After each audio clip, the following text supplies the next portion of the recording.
Hey everyone, how's it going? Nice, I think I set that up. Oh, uh-oh, I'm getting playback. There we go. Okay. Hey guys, Megovanen everyone. Yoistin here, and I hope you all are doing well, wherever you are in Middle-earth. Furthermore, I hope that even during this rather tumultuous year, you and your loved ones are all staying well and healthy. I think for a lot of us, Middle-earth is a nice escape into a rather more peaceful and simple land for the most part. I think all of us are ready to relax on the fields of Cormallen after the quest of the ring kind of year we've had. Hey everyone, everybody's starting to pour in. Thank you guys so much for joining me. It's always so nice to do these live streams every couple of months, and just to talk to you all, kind of really engage with the channel, because there's only so much that comments and messages on like Facebook or Twitter or even like Discord can do. Speaking of which, I should mention, if you want to speak to me on Discord, join our Discord server, listen to our podcasts. We have 28, 27 or so podcasts. Please join us over on Patreon. There's a link in the description. Yeah, it's good to see you all. All right, well, we'll jump right into it here. Paul A. asks, what do you think of the D&D composition of the Fellowship? So, actually, I just started playing D&D this year. My buddy got me into it, and, he gave us a homebrew session and all that kind of stuff. So now I might actually be able to answer that, maybe. We'll see. I've actually looked into it. Like, Aragorn is going to be like a ranger that has classed in like in swords rather than or in like melee combat versus bows. I want to hear what you all think too about all this. So I think Gandalf would be a sorcerer, because naturally, like innately within him is the magic, versus like a wizard class in D&D. I feel like for the Hobbits, you have like Merry and Pippin are both kind of these like bards multi-classed as rogues. What do you all think? Gimli's obviously dwarf barbarian. Legolas is like probably a fighter that's like classed in like archery as an elf. Boromir's a paladin in my opinion. What else? Sam. I don't know. What would Frodo be, I suppose? Would Frodo just be a rogue? Sam, I feel like, would be like a halfling paladin. Something like that. Yeah, halfling paladin. Something like that. Let's see, did I cover them all? Yeah. Yeah, so that's what I would say. Hey, everyone. Thank you all for joining us. Oh, getting a lot of comments here. Hello to everyone. So, something with these live streams is I always try to get them at different times. So I've seen a couple people saying that they're glad it's not in the middle of the night. I'm glad to hear that. Like, for me, it's morning time, but I'm trying to just jump around at different times throughout the different live streams. Kind of have more moments here with everyone across the world. Sam's a fighter. He has a frying pan, says the battering. Or battering, yeah. Yeah, that's fair. Sam's a fighter. Legolas is a ranger. Because, like, I say also, like, Aragorn would probably be a ranger, but not classed in, like, a bow. He'd be classed in, like, two-handed sword fighting as a ranger. Just because of all those, like, other ability checks that he would have, like, survival and all that. Oh, man, 1 a.m. I'm sorry it's so late for you, but I'm glad to see you here. V. Strider.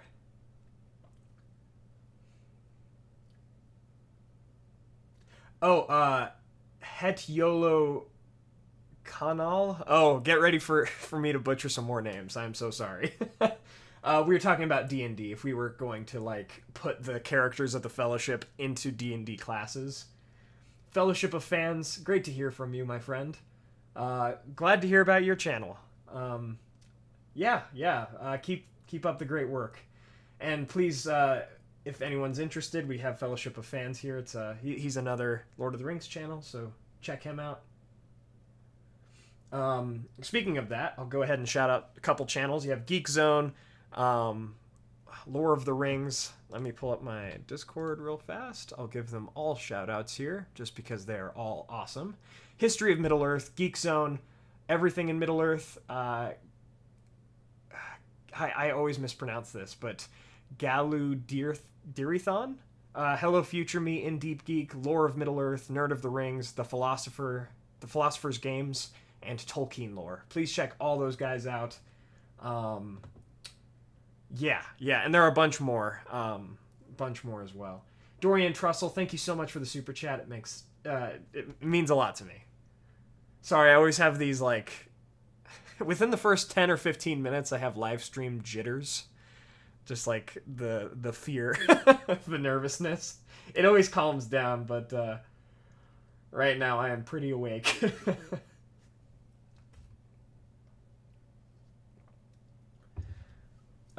Gianna Liu asks, what if Mithros died at Thangorodrim?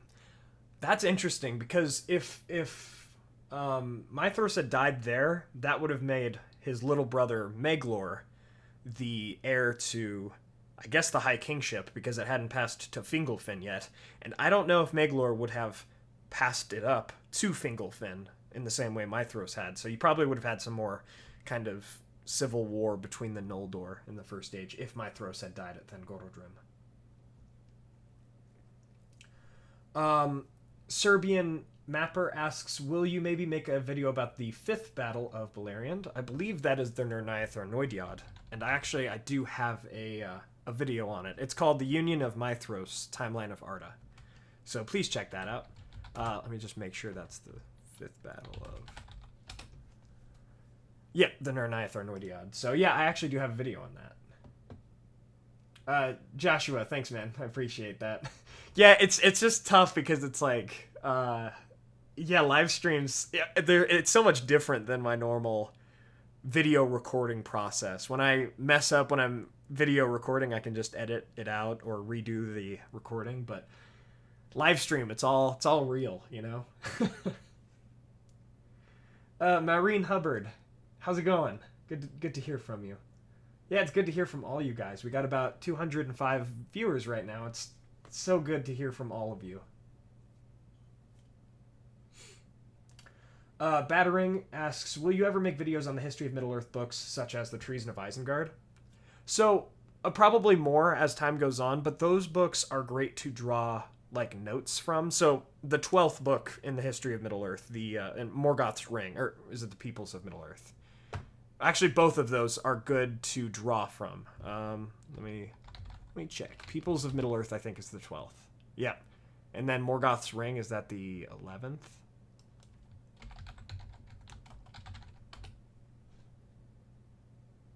10th. Morgoth's Ring is the 10th. Both of those books are really great to draw lore from.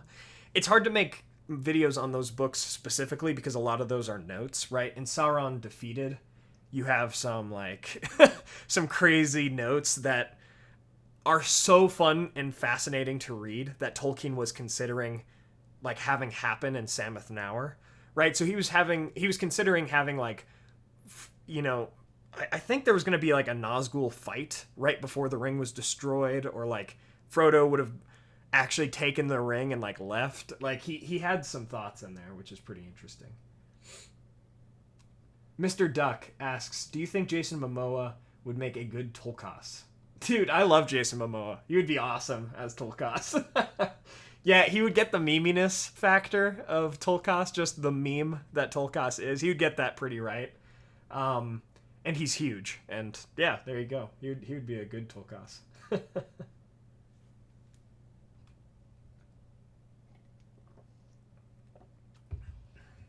The Red Meeple Society asks, what character from the Legendarium would you most like to sit down and talk with? Maybe to afternoon tea.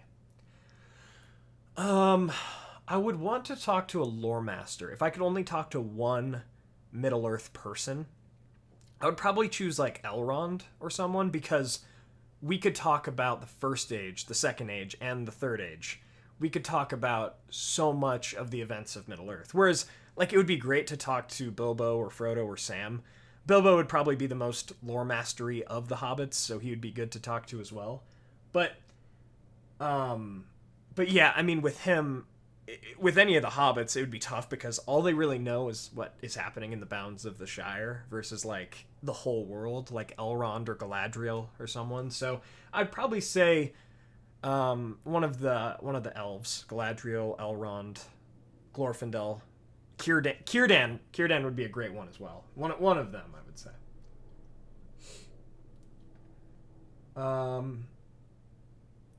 Chris Hemsworth as Feanor. It says Ezra D. That would be awesome.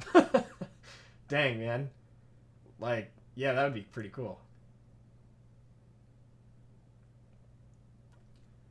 Let's see here.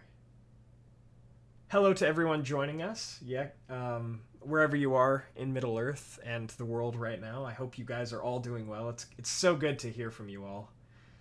Seth Miller keeps asking me to do a drunk history of Middle Earth. Like, what I always say to that suggestion is, like, the history of Middle Earth is complicated enough without being drunk.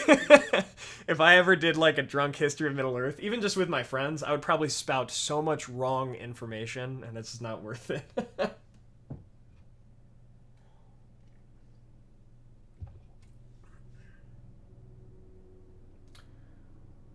I'm sorry if you hear any, like, cars or anything go by outside. Again, if it's like a normal video, I can typically edit those out, but right here we're just kind of stuck with it. That's how it is. Dorian Trussell, thank you so much for the super chat. You bowed to no one. Your videos are great. Your hard work and dedication to your fans and channel is much appreciated. Thank you so much. I really appreciate the support. Yeah, you guys are, I always say it, but, like, you guys are the best community out there. Like, you know, Middle Earth fans, there's something about them that, like, I feel like Bilbo when he's talking about the dwarves, like, to Thranduil in The Hobbit. But, I mean, Tolkien fans, sometimes they'll overcorrect pronunciation or something like that. But, man, I love them. I love Tolkien fans. And, like, we're all such a warm community, right? We all value a lot of this same kind of the same kind of things. So it's so good talking to you all. Amira Meki says, drunk history of Middle Earth would be the funniest thing ever. It's all for the humor. That's fair. If I was like, all right, don't take anything I say, like, you know, with like, take everything I say with a grain of salt because I'm 6 ales deep.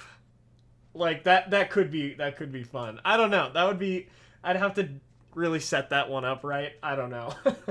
Jeb Payne, thank you so much for the super chat. It means a lot. What if Sauron created the Rings of Power during the First Age? Good video topic. Oh, that is a good video topic. Let me... Okay, I just wanted to switch the picture here.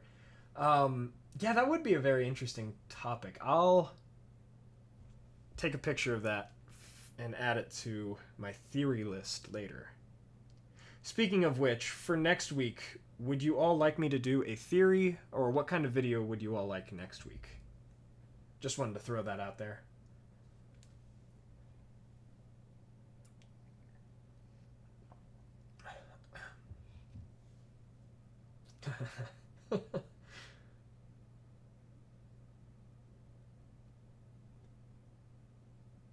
Sorry, I'm just reading through all the comments.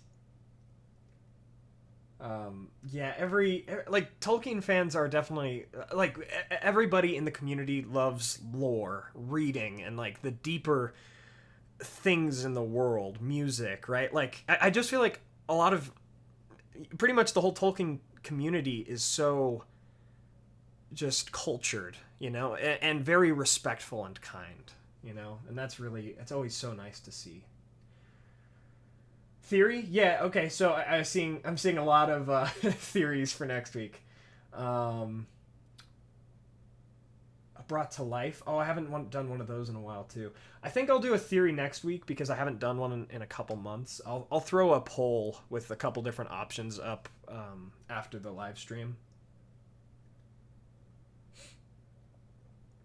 because there are some that I want to do. So the thing with theories is like, so I'll make one on like, what if this person got the One Ring, but then I'll get some comments. It's like, man, why do all of these theories end so dark, like in such a dark and evil way? It's like, because the One Ring is evil and dark, you know? So in terms of theories, there aren't a lot of ones that, like, there aren't many that would actually end in a happy way, but there are some ideas that I would have. Like, if Gil-galad had survived, I actually think that would have been better. Like, I think the elves would have been stronger, and I think that actually would have ended in a happier way if he would have survived. But Dorian Trussell, thanks again for the super chat. I really appreciate it. Would you do a video on what Balin and Dwalin were doing when they were younger, before the Hobbit's battle for Moria? Yeah, absolutely. Let me take another picture of that so I can add these ideas to my list of ideas later.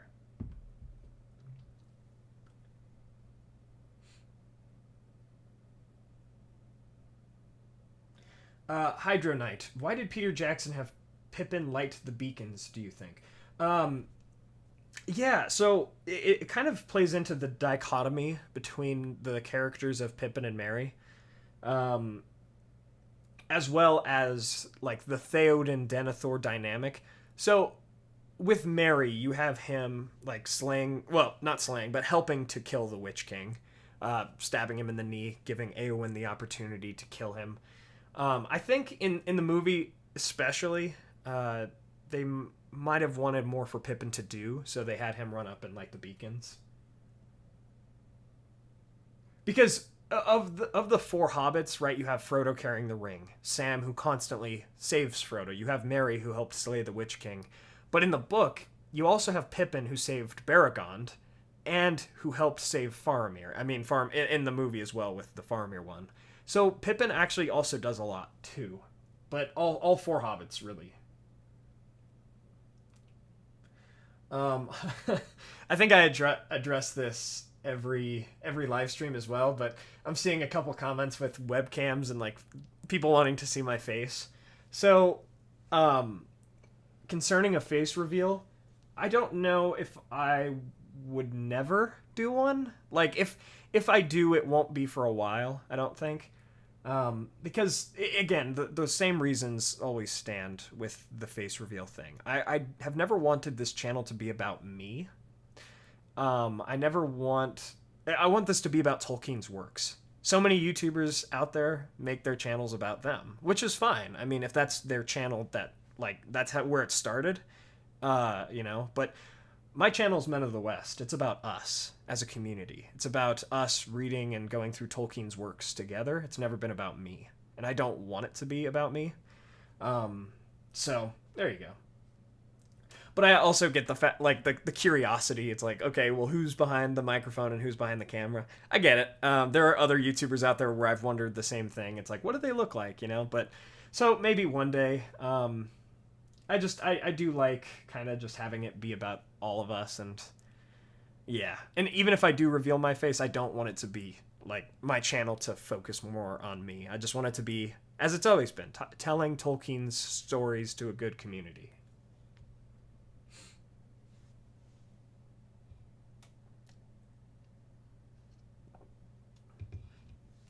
Hello, everyone joining us. I think, yeah, more people are still coming in, so it's good to hear from you all. I hope you all are doing well.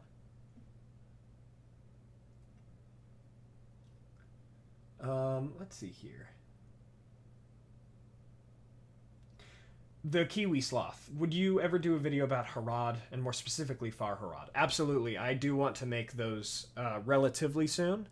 With talking about the Ken Strife and the recent stuff, the Black Numenorians, the Mordor region spotlight, I'm starting to look a little more eastwards. I want to talk more about Rune and Khand, and I don't know how much there is about Nirn, and if there was, I think I more covered that in the Mordor video, but all those different places, south and east, I definitely want to cover those places more. Gillian Walsh says, what about Emilia Clarke as Melion and Henry Cavill as Baron Orthingle? That's interesting. I always have a hard time casting the Silmarillion because, I mean, it's an unfair standard that is put on the character of Luthien. Like, I think Emilia Clarke could actually do it, right? But with Luthien, it's like you have to cast this insanely beautiful high elf like maiden who's like young but old at the same time, and who's like powerful but is also pretty, like, she's never left Dorioth, really, like pretty conservative in terms of where she's been, but also very powerful. Like, and that's a hard one to cast. But I'm sure there are a lot of actors and actresses out there who can like play those roles. It's just I'm curious to hear your thoughts. How would you guys cast the Silmarillion and all of those kinds of roles?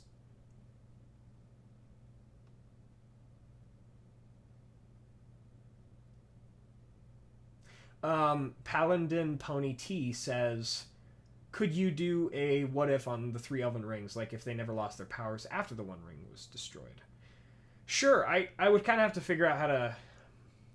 Because that would mean that the elves would have to stay, and that would be a fundamental reworking of the works. I will say, if I ever kind of contemplate how that would work, because, yeah, again, the elves would have to stay, and the rings would have to stay powerful. If I could figure out how to tell a story like that, then perhaps I'll make that theory.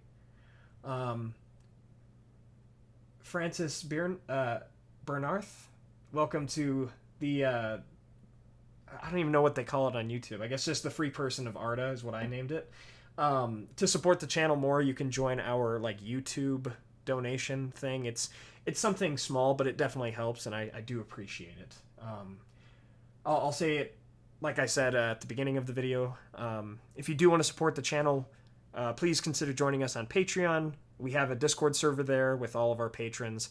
Actually, we do some events sometimes. So this summer we played a bunch of Battle for Middle-earth. I finally was able to take back a victory from my good friend over on Patreon. So if you want to talk to us, if you want to listen to our podcasts, do any of that, please consider joining us on Patreon. We also have merch if you wanted to support the channel that way. I appreciate it.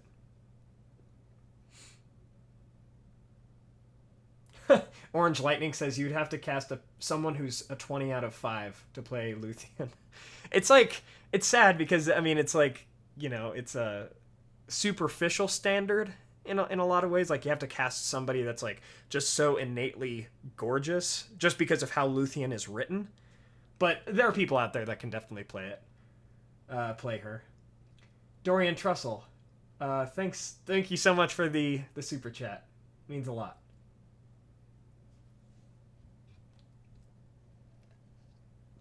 Toss a like, share, and subscribe to your Men of the West, everyone. Oh, value of plenty. I did watch The Witcher a couple months ago. Loved it. Francis Berna... Oh, I'm so sorry. I'm destroying everybody's names. I'm so sorry. Any updated Amazon series videos in the works? So, we keep... okay, and it looks like we're getting some other questions about the Amazon series. On our Patreon, the podcasts, Royan and I over there, we try to keep up every month with Lord of the Rings Amazon news. Right now, there's really not a ton of news to cover. I always try to talk about it on the live streams as well. I think they're trying to figure out how to film still because COVID left New Zealand, but then I saw some articles and some reports that somebody had it in New Zealand, so then they locked down again and stopped filming again, unfortunately. So they're just doing their thing. I don't think there's really too many updates. I think we do have our Galadriel, Elrond, Sauron, though. At least there are heavy speculations that like 3 certain people have been cast as those roles, which is really cool. And yeah, so I mean, Elrond during the Second Age, he was in Lindon for a part of it during the War of the Elves, and Sauron, he led Gil-galad's forces to Eregion and was driven back into the Trollshaws. He created he found the Hidden Valley and created Imladris. You have Galadriel, who kind of, hung out with her husband Celeborn and her daughter Celebrian, and they went from Eregion, eventually going to Lothlorien. Yeah, who else? So Elrond, Galadriel, and then Sauron, the ring crafter, all that good stuff.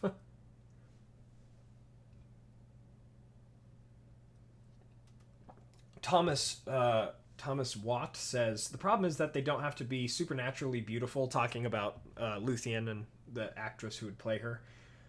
But an amazing actor, since that standard is also so high as well. I think in Latro... I think Lord of the Rings, Pete just got lucky with some of those characters. Yeah, I mean, yeah, for sure. And that's what I mean, is I think there are some actors and actresses out there that could really be cast well in the Silmarillion, like if they did a movie or a TV show. I just don't know enough about enough actresses and actors to really cast it myself.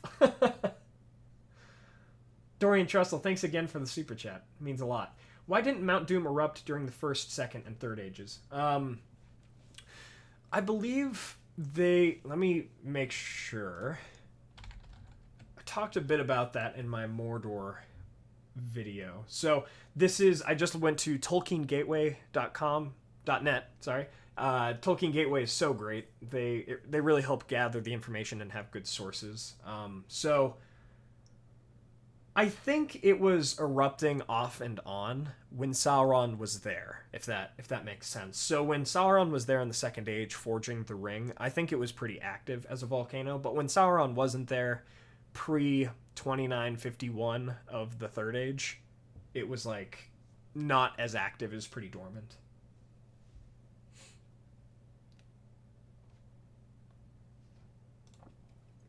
Let's see here. Take Notes asks, what is my opinion on Jackson's choice of cast for The Lord of the Rings? Actually, I love the cast of The Lord of the Rings. They're all awesome. Like, there are some that, in pretty much how that character was written, take Aragorn, for instance, Peter Jackson's version of Aragorn, that is Viggo Mortensen. Like, it's hard for me to see other people playing that version of Aragorn. Now, in the book, I'm like, well, Aragorn in the book and Aragorn in the movies is a little different. So I could actually see maybe somebody coming along at some point to play a more book version of Aragorn. And that's really how I think about a lot of these people. Like Elijah Wood, man. I see that guy, and he's such a good guy. I love Elijah Wood. And I'm like, that's Frodo right there, right? I see Sean Astin, and I'm like, that is Samwise Gamgee, man. But again, it doesn't mean other actors couldn't play these roles. It's just I'm so immersed and grew up with these movies, so it's hard for me to see other people in these roles, but I definitely know that they're out there, Like, even in The Hobbit, Martin Freeman as Bilbo Baggins was a great choice. And like, we knew that from when he was like, well, I don't think anyone west of Bree is interested in any adventures. And I'm like, that's Bilbo Baggins. Dorian Trussell, would you do a video on Mount Doom erupting on and off? I don't know if there's that much to tell, if I'm being honest. Thank you for the super chat, by the way. I don't know if there's that much to tell about that. I can real quick talk about it. Let me see. Like, Mount Doom was created by Melkor in the First Age, and you have it erupting on and off when the darkness, like Sauron, resides there. It was used as a signal of attack right before the War of the Last Alliance and during the War of the Ring. And, I mean, that's pretty much it. It exploded after the One Ring was destroyed, and that was that.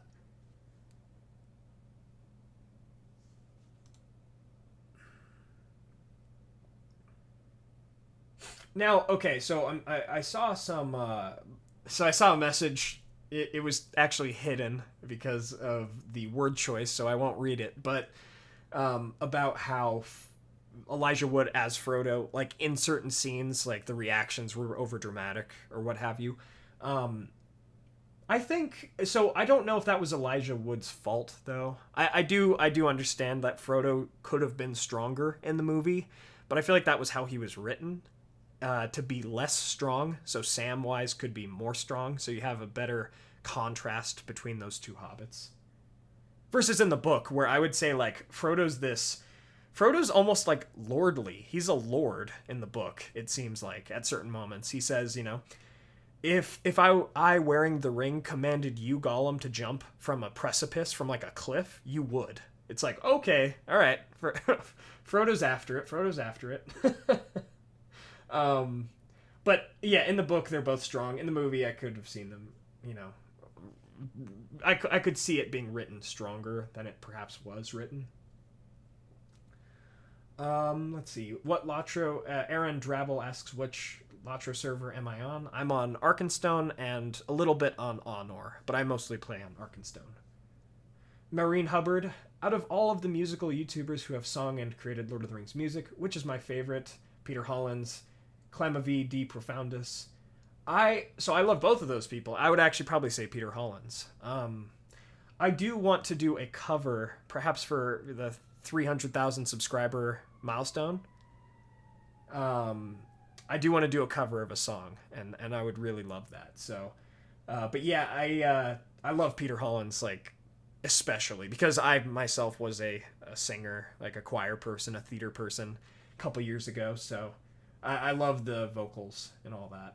We actually, my choir and I, or some of my friends in choir, we did a Misty Mountains Cold that like Peter Hollins pretty much had composed. At least we took a lot of inspiration from him. So in a concert we sang his version. Krishna N, thank you so much for the super chat donation. I'm very much afraid of the Silmarillion script getting overmodified and ruined for a movie or series. Absolutely. Like, I completely understand your concern there. Now, I think it's tough because there's so much to the Silmarillion, and some of it is like background and lore. For instance, there's one that's like of the realms of Beleriand, some chapter that's akin to that, and it's pretty much just like, here's what Nargothrond looks like, here's what Doriath looks like, which you do need chapters like that, but you don't have to spend too much time if you're writing a script. If I were making the Silmarillion like movie trilogy or something, what I would do is first movie, have it be kind of the setup, right? A little bit of the creation of the world, that kind of thing.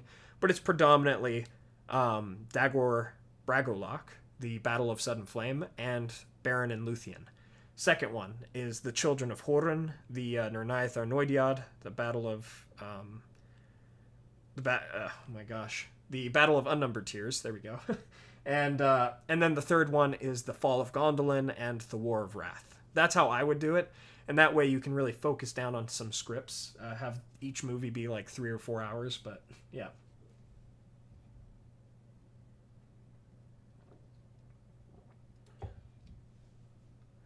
Let's see here.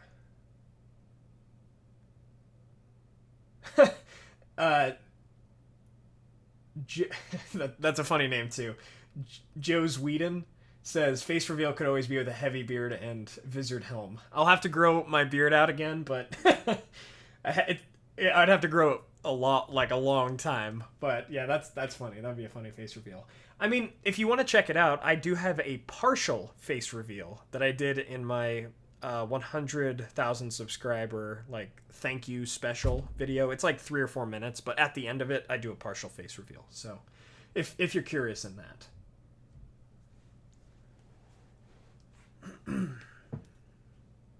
Thomas Watt says, you could also have flashback style scenes referring to the kinslayings and such that aren't the focus, but add to the scenes. Oh, yeah, I completely 100% agree.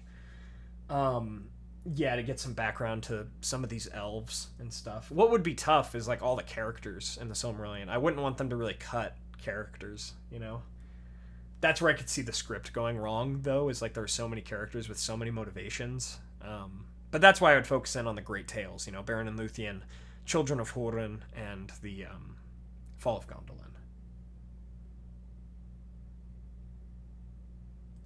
Gondolin. Bruno Ventura, thank you so much for the super chat. I really appreciate it. Hey Yoyston, what do you think happened with Amondiel in his voyage to Amon? I actually talked to somebody in a comment about this recently. Ah, man. So, okay. The Valar really did not want mortals to step foot in Valinor. So, even though he came to Valinor on behalf of the men of Numenor, I don't know if he actually got there or left. He definitely, if he got to Valinor from Numenor, I don't know if Amandiel would have left. But it's so tough because it's like, do you think the Valar would have been merciless and just like Ulmo would have crashed his ship, even though he had a good purpose in going? I don't know, but they really did not want mortals to go there, and I think they knew what was happening in Valinor. So I don't know. It's really kind of headcanon.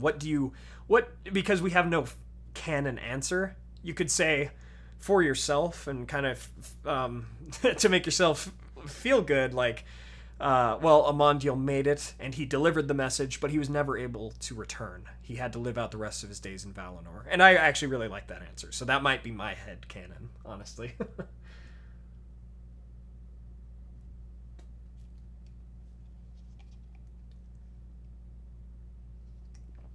Ezra D. The worst thing a movie adaptation can do is mixing characters so they don't have to cast another person. Yeah, I agree, right? Yeah. There are 7 sons of Feanor, but I wouldn't want them to come along and be like, nah, there are 3 sons of Feanor, and just like put 4 of them into one. It's like, no, I don't want that.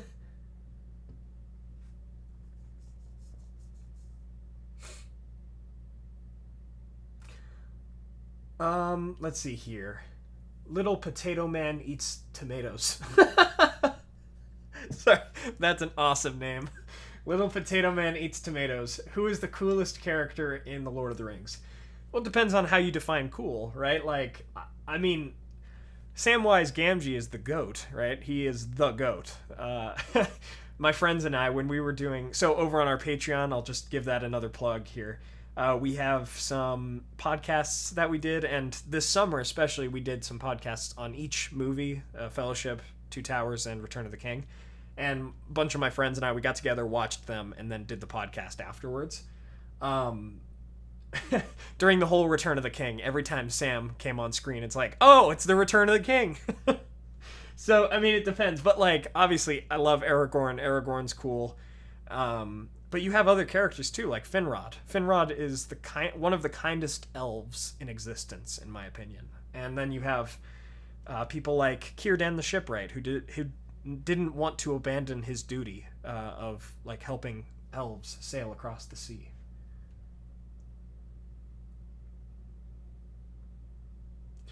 Teacher Robert, are you planning on making a theory video soon? Yep, next week I'll make a theory. I'll go ahead and post a poll with different theory options after this live stream.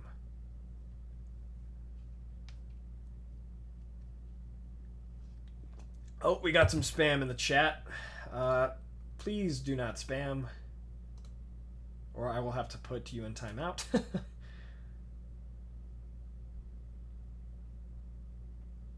Okay, yeah, I love Círdan, Francis. Círdan is really like an underrated character. Love that guy.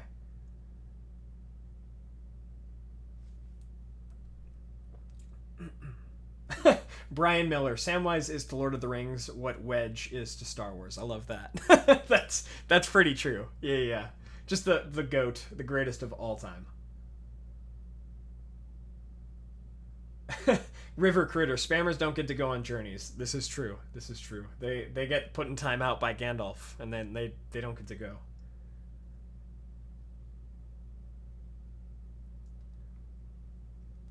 Let's see here. Hawkwatch, Yoyston, would Sauron or Morgoth have tried to attack Valinor? I think if Morgoth had overtaken Beleriand, it probably wouldn't have been out of the question.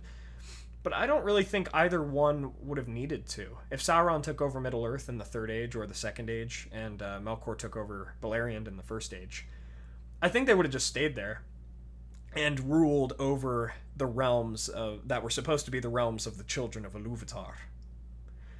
And it would have just been more of...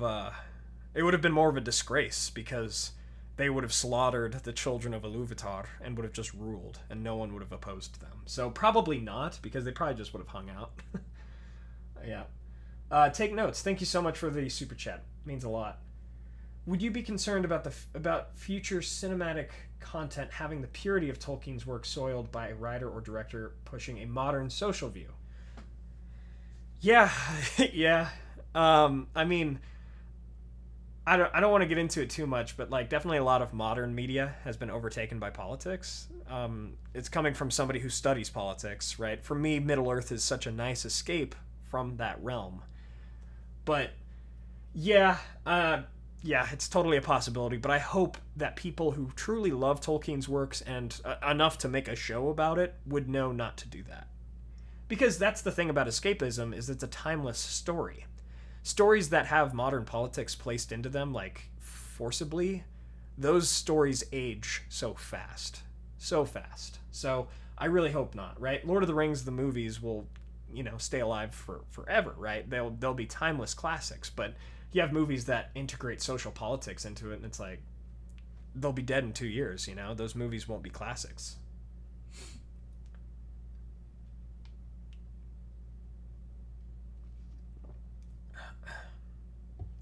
G. Thomas Hart. Yeah, that's a great point. Absolutely. Take note that Eru is not passive, right? So going back, Morgoth, let's say he claimed Middle Earth in the first age, or Sauron in the second or third. Eru probably would have destroyed them because that's the only thing he could, knowing that he couldn't save elves and men at that point. So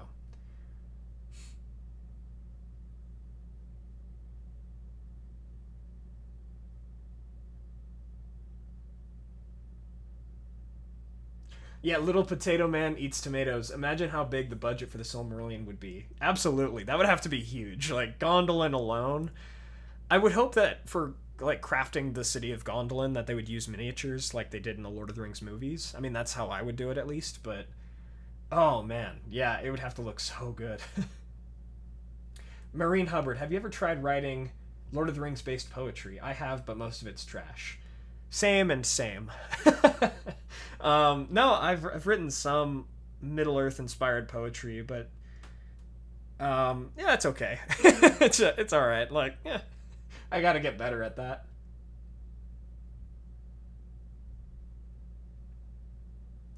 I will say so. At least I got one comment trying to figure out what side of the politics I'm on. I will not say. As Yoiston, I will not endorse politics of either side. I am apolitical as Yoiston. As who I am behind Yoiston, that's its own thing. But as Yoiston, as Men of the West, we're apolitical here. Because I want to accept everybody, right? This is a community for everybody, and that's what's important.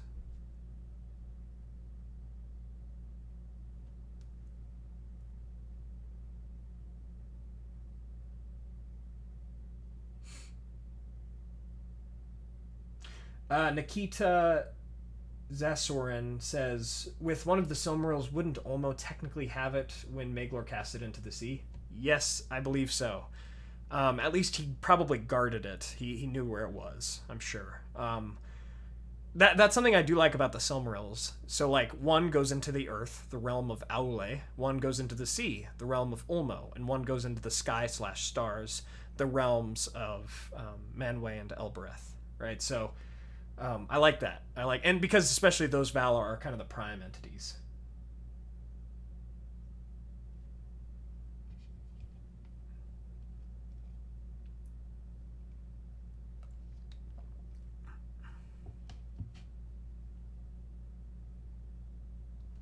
Ezra D, is your real name Yoiston? No, it is not.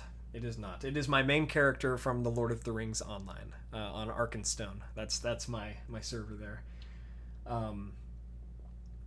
Nope. He is yeah, he's this channel and this kind of community, but that's not my real name.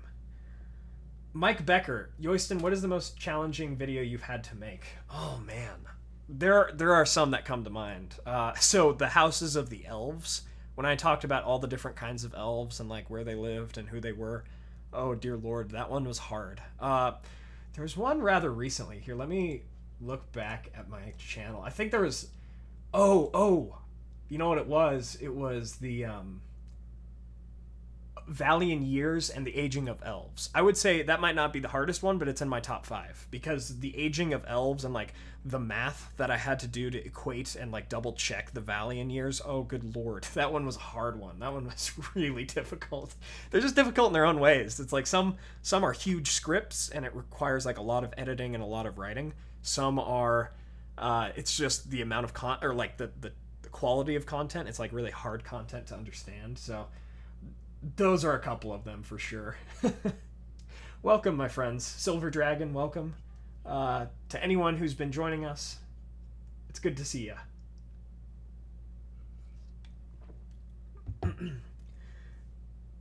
Yeah, that math. Oh my gosh, that math for that Valiant video. Good lord. Because I still remember it. It's like with you have to like multiply everything by like 9.87 or something like that. It's crazy. I can't remember. Go if you're curious about the Valiant Years and how elves age, please check that video out because it was a couple months ago and I have forgotten a lot of it. So I don't want to say any wrong things. Frederick II of Prussia, good to see you. Have you read Laws and Customs Among the Eldar? Yeah, I mean, so that was actually the section that had the aging of elves and the Valiant Years, partially the Valiant Years. At least it had how elves age. So yeah, that one's a super interesting section for sure.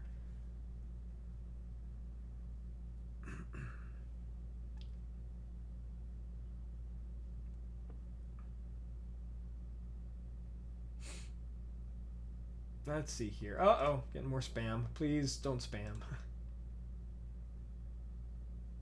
Oh goodness. Okay. Mustafa El Toiki. I'm so sorry. Honestly, like the subtitle of live streams is like "Watch Yoiston butcher names." I'm really fascinated by the dark side in the Lord of the Rings universe. Is there a place that would offer a comprehensive image of their lifestyles, plans, magic goals, etc., etc., etc.? Please check out the History of Middle Earth books.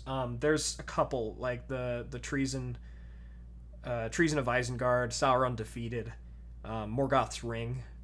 Those contain sections with kind of some more evil things in mind, for sure.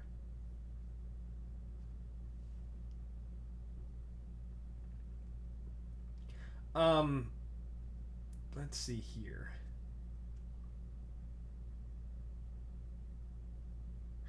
Loremaster Plays asks, Tolkien in his letter about magic defined the magic as being separated into two types, Goetia and Magia. Do we have any information on what this means? I sparsely, like hardly remember that, but I do remember that he did do that division. I have a video on the use of magic in Tolkien's works that might talk more about that. I think it's how he kind of, I'm not exactly sure with this question, but I think it's how he kind of defines magic as more spiritual versus kind of more innate within the being that you are. It's something like that. Please check out Tolkien Gateway as well. That I always find Tolkien Gateway has a lot of those kinds of answers and can give you the citations to where to find more information. Levi and Faith White, thank you so much for the super chat. I really appreciate it. I'm glad you guys like the content. Manuel Perez, welcome to the Free Person of Arda. Oh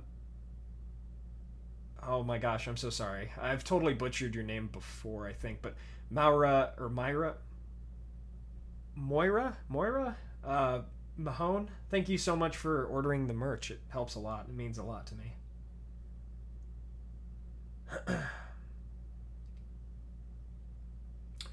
Hugh Gedney says, what is Middle-earth's population? It would obviously differ the ages that you look at. That's something that I've always struggled on, is trying to figure out population sizes. In the Third Age, I would say men are much more populated. That's why I always say in the tens or hundreds of thousands when you're talking about armies, because I'm not sure about the scope that Tolkien was working with. One of the moments that stands out to me in the books when he actually talks about numbers is when Aragorn was gathering forces to go to the Black Gate By the time they got to the Black Gate, it was like 5,000 to 6,000 of them. And then Prince Imrahil says that would have hardly made up a vanguard of the host in days past, of the host of Gondor, or the host of the West in days past, which tells me that if that was the vanguard, you're likely looking at armies of elves and men in the hundreds of thousands, or well, not hundreds, at least tens of thousands, which means that the forces behind them are hundreds of thousands, likely, like the people, just your average everyday peasant kind of people. Yeah, so I would say you're probably not looking past a couple million people at any given point in Middle-earth's history. TJ, thank you so much for the super chat. Have you read the Stormlight series? I haven't. Let me look up the Stormlight series. Ongoing epic fantasy novel written by American author, Way of Kings. Oh, it looks interesting. Yeah, okay, I'll keep that in mind if I'm ever looking for a book to read. Comic Nut, thank you so much for your super chat.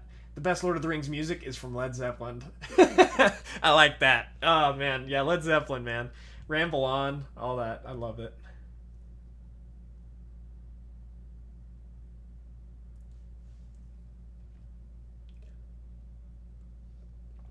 Louis Antonio Calderia Falchi? I'm so sorry. I don't know why, but the concept of the elves' melancholy is so interesting to me.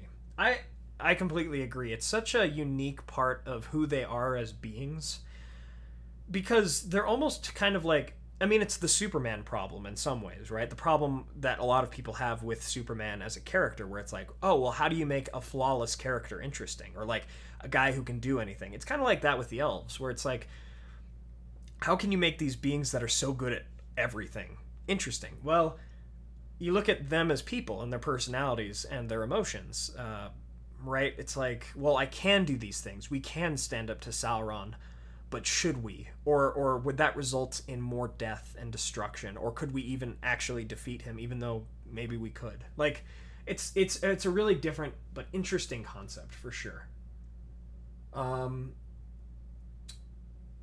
Eugene Monty, who's your favorite minor character in all the Legendarium? Mine is Baragond and how he stood up against Denethor and his relationship with Pippin.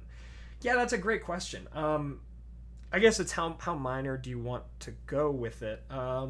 Because I love Círdan. I would say Círdan's probably one of, if not my favorite, like, minor character. Yeah. Yeah, I would say that's probably... The Man Who Refused to Die. Yoistin, are you still playing Lord of the Rings Online? Absolutely. Speaking of which, I'll switch it to another Lord of the Rings Online picture. Something for our dwarven folk.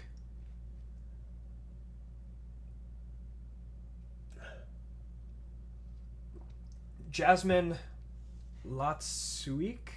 Yoistin, do you think creatures like the Mumakil are really corrupted?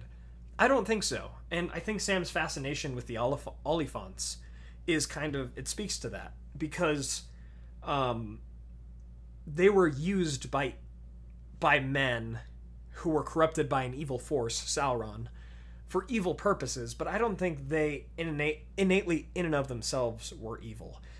I don't think there were a lot of animals, really, if any, in Tolkien's works that were innately evil. Now, obviously, you have stuff like wargs and wolves, but in a Tolkienian sense, I think those things were, like, corrupted, like, especially wolves, and then wargs were just, like, bred for evil purposes. So they, in and of themselves, were evil. Versus, like, Mumakil and stuff, where I think they were just kind of corrupt. They were just taken for evil and used for evil purposes. Did someone say Tulkas? Am I seeing... let me see here. Hopefully this picture is here. Oh, it's not. Okay, I have to get a Tulkas picture. Somebody already asked for it, so I just got to do it, you know? Let me see.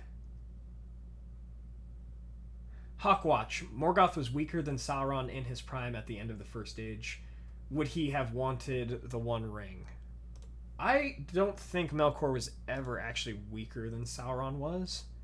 I mean, except for maybe when he was beyond the Walls of Night. Like, during, like, the Third Age, where Melkor was.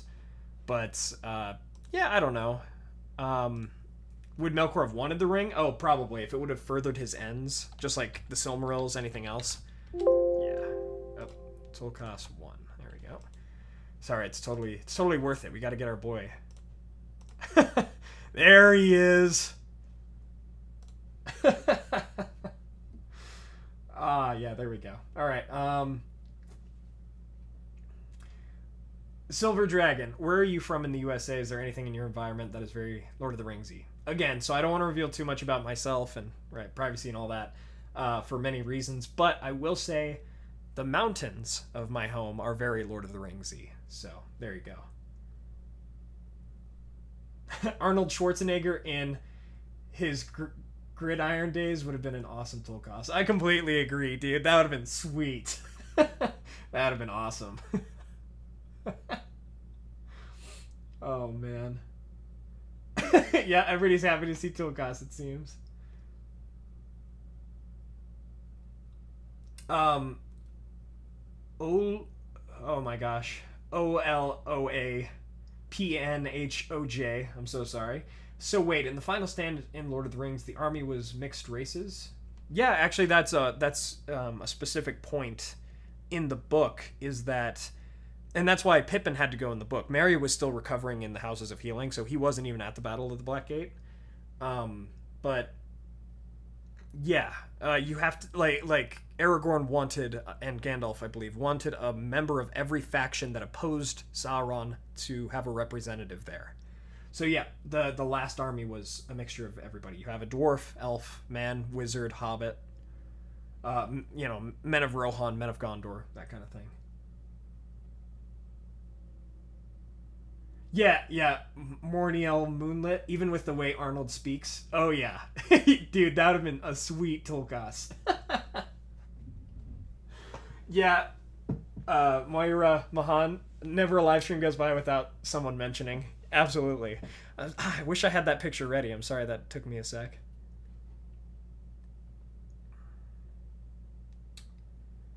Let's see here.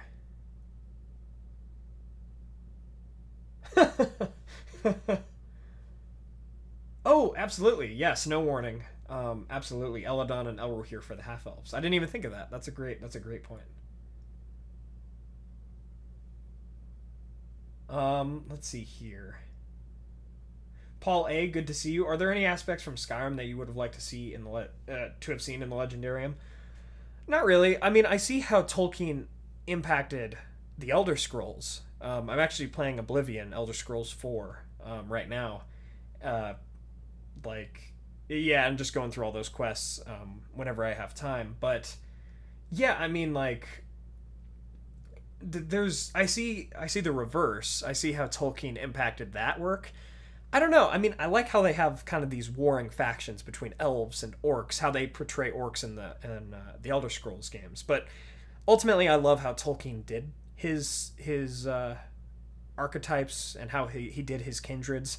I'm never like a huge fan of seeing elves and dwarves fight in the Legendarium, just because I'm like, you see with Gimli and Legolas how they're supposed to be friends.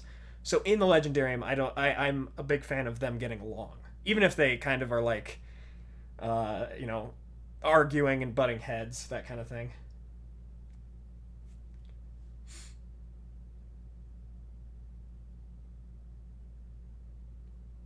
Let's see here.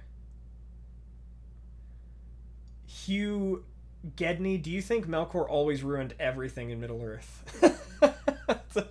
That's a good question, though. Like, a three-dimensional character question.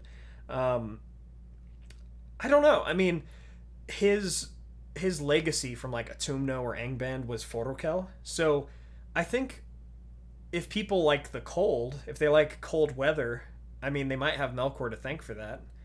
And actually, so, alright, big nerd time. I'm nerdy anyway, but big nerd time. For there to be a good functioning Earth, you have to have like geothermal activity, like with volcanoes. So when Melkor created Thangorodrim and Mount Doom, he actually made the atmosphere more livable in some ways, which is funny. I was thinking about it when I was making my Mordor video. Not everything was bad, but most things were bad. Most things were bad. It depends on how you look at it, I suppose, because volcanoes are destructive, but they're needed. Like geothermal, energy is needed for the atmospheres and stuff. Yeah, cold weather cleans the air. See, there you go. So, Maureen Hubbard, how's Ryan? Ryan's great. Yeah, he's we're gonna do the next news section of our podcast later this next week and everything. Yep, he's doing great. We're all just getting ready to go back for college this coming week for me at least, but.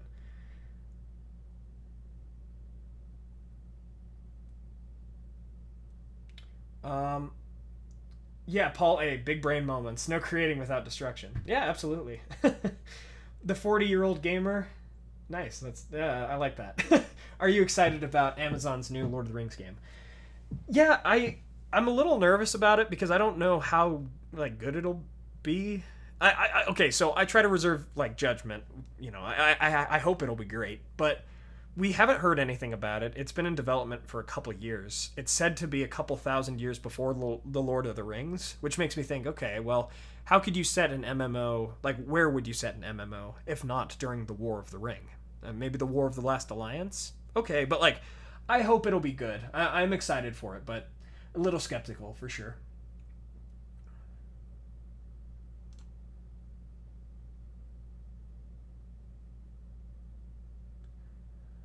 Phil Chadwick, I'm sorry that you're having some buffering problems. Just let me know, you guys, if there's anything else you need me to change. If I'm a little quiet, if you need me to turn up my microphone or anything like that, just let me know. BG Sevitin, if it's EA, it's trash. Well, I actually like Conquest, but it's definitely not the best made game, Lord of the Rings Conquest. It's actually the Athlian Games. It's the group that did Warframe, and I actually really like Warframe, so I'm hopeful about it for sure. Vico Re Ekor. I do play Lord of the Rings Online. I absolutely love that game. That's where the name Yoiston comes from. Yeah, I'm on Arkenstone. Yeah, hope to see you around.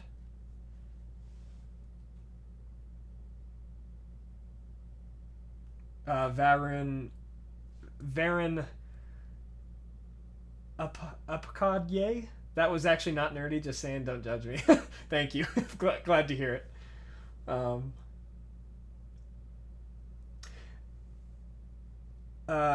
Moira Mahone. I'm so sorry if I keep destroying your name. If Aragorn didn't become King of Gondor, what do you think would have happened? Yeah, that's a great question. I know Boromir wondered, how long does it take for Gondor and, to get a new king if there's no king that returns to the throne? And Denethor, says, I can't remember exactly, but it's thousands of years and not even then, pretty much. So they probably just would have taken a new steward, Faramir, and would have gone on as they had gone on since the loss of King Eomer in Minas Morgul and the pretty much the end of the kings of Gondor. Faramir would have become steward, and it wouldn't have been as glorious, though, for sure. Adrian De la Torre, welcome to the... thank you for donating even more. Absolutely. And that reminds me, thank you so much for all the support you give me, Adrian De la Torre. It means so much to me. Let me pull up my list of Valor tier patrons from our Patreon and give them a shout-out. Just 1 second here.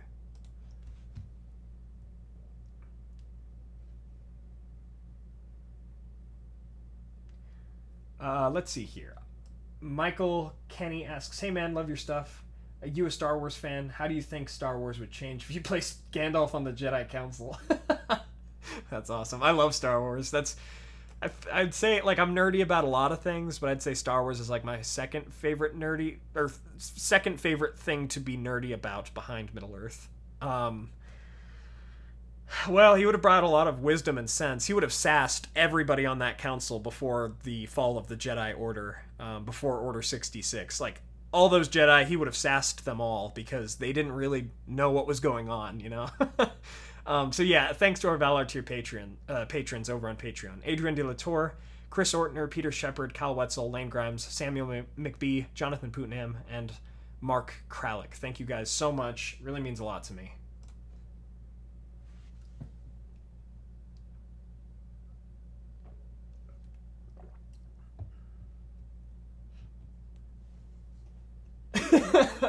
Master Bombadillo, Gandalf would be like, "You shall not pass," and Anakin would tilt. Yeah, he would.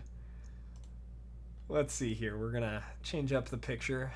Say goodbye to our friend Tulkas.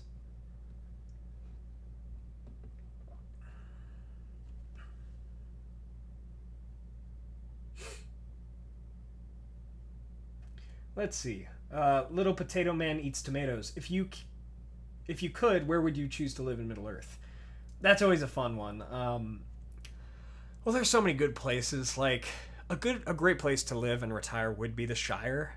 But if I was going to live in Middle Earth and be like a ranger or a man of the North or something, I would also love to live in Rohan and Gondor. Don't get me wrong, but Evendim would be so great.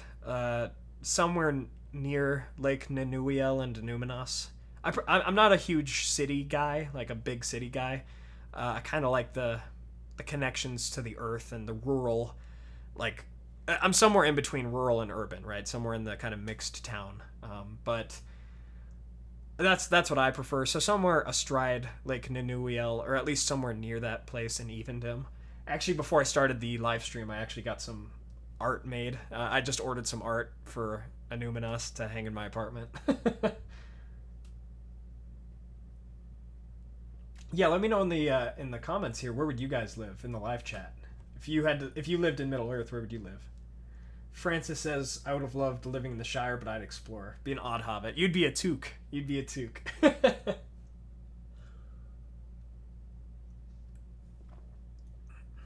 Erebor. Lucius Kuhn says, Erebor is nice as well, before the dragon. Absolutely. Yeah. Now the Dale lands and Erebor and all that. Ezra D. Danny DeVito as Eru Iluvatar.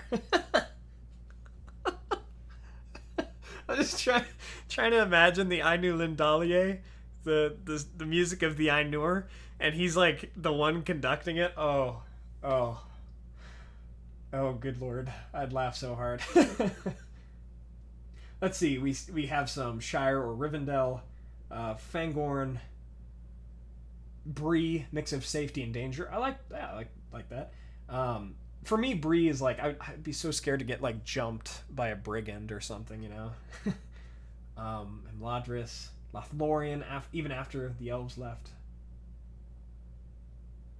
Yeah, there are so many good places. See, that's how you know that you made, like, that Tolkien made a great legendarium, a great Middle Earth, is because like everyone wants to live everywhere. Hawkwatch, Yoiston, do you think Isildur was one of the Nazgul? No, I do not. No, that was a Shadow of War game mechanic thing. Like, I'm not a huge fan of that story idea. Because what happened with Isildur's bones is actually in the Legendarium. I mean, when Saruman was looking for the One Ring in the Vales of Anduin, I believe he actually came across the Elendil Mirror that Aragorn wore. I believe it was the Elendil Mirror. I'll just make sure. Yep, the Star of Elendil. He came across that in Orthanc with Gimli, and I believe Saruman had actually found Isildur's bones.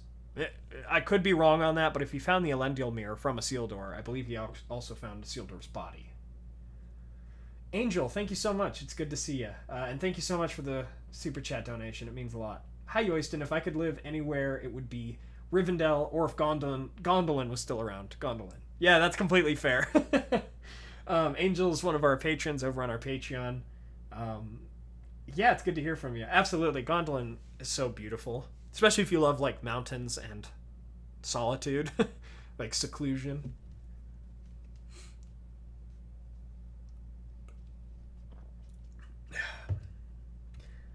I always have to prepare. One time during a live stream, I ran out of water. That was a big mistake, so I have like a ton of water right next to me.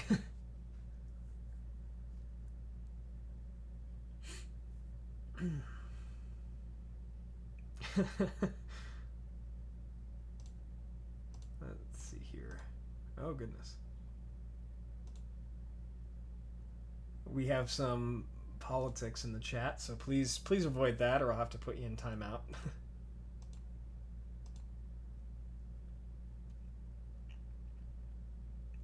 Snow warning, maybe I would have to pick Nargothrond, just to be with my boy Finrod. Facts. Facts, man. Moira Mahone, do you have a favorite song from the Lord of the Rings movies? Oh, man. It's so hard. Like, Into the West is always such a nostalgic one, but it's like... It's also so hard to listen to because it's so sad, and it's like, it makes me so sad, but it makes me like... It's so thought-provoking, but I love that one. I'd probably say that's one of my favorites. If we're going like the vocals, like the end credit kind of songs. Yeah, but that's one of them. I love the lighting of the beacons, the Battle of the Pelennor Fields, right, the Ride of the Rohirrim, the Shire music, all that good stuff.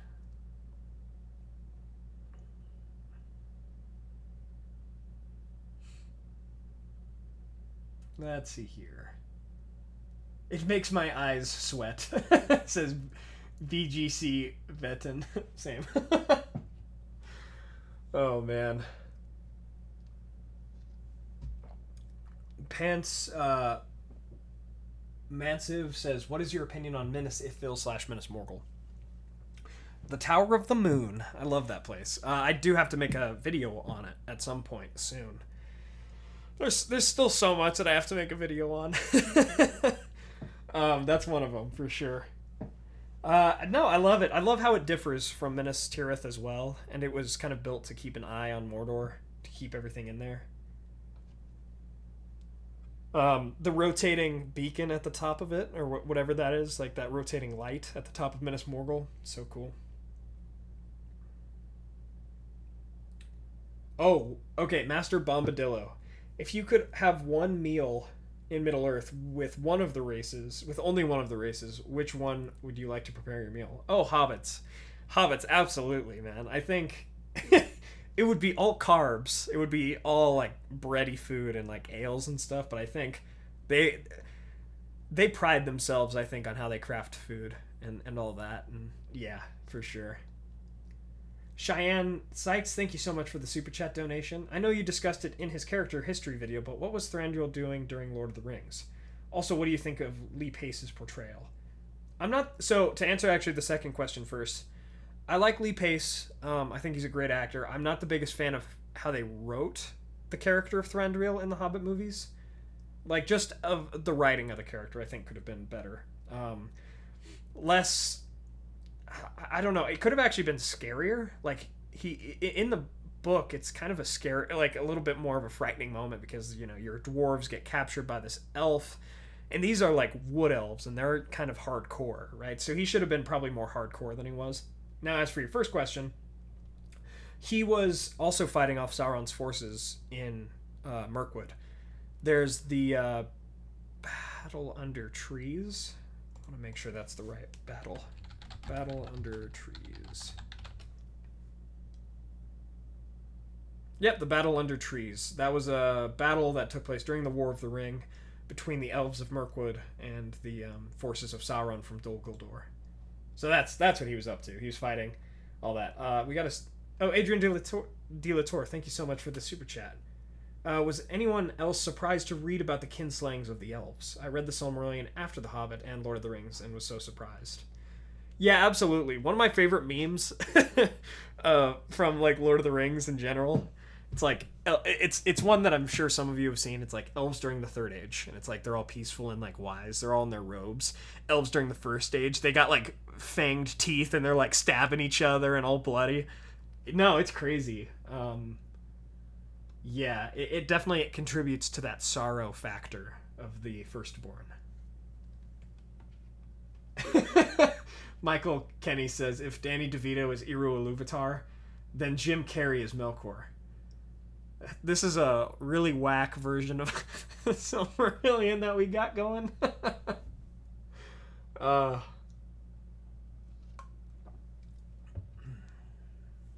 Little Potato Man Eats Tomatoes. Your channel made me read the books and get into reading. I'm glad to hear it. Good. Yeah, for sure. So glad to hear it. I mean, honestly, my channel did the same thing for me. It's like I'm a lot more of a reader, a bigger reader than I used to be because of the channel, for sure.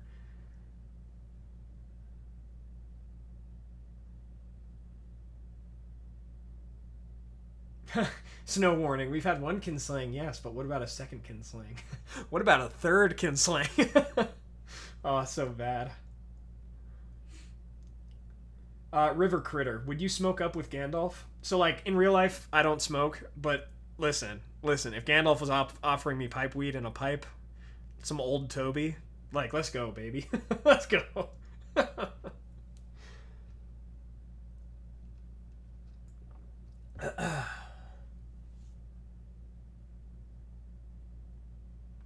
Frederick II of Prussia. How do you think most of the Great Company survived? Halbarad is only said to be killed after Pelennor Fields. There weren't a ton of them to begin with. It's like somewhere around 30 that actually got to Aragorn, I believe. It's so sad. I don't think a ton of them survived. I'd probably say you're probably looking around 15 to 20 of them that actually survived. So, but I have no idea. Again, it's one of those headcanon things that I mentioned earlier. It's like, if the reader wants to, because it's not specified, if the reader wants to believe, you know what, the Rangers were different, like they were good soldiers, and most of them besides Halbarad survived, there you go. Like that's your headcanon for you, and that's what you should believe, because it makes you happy.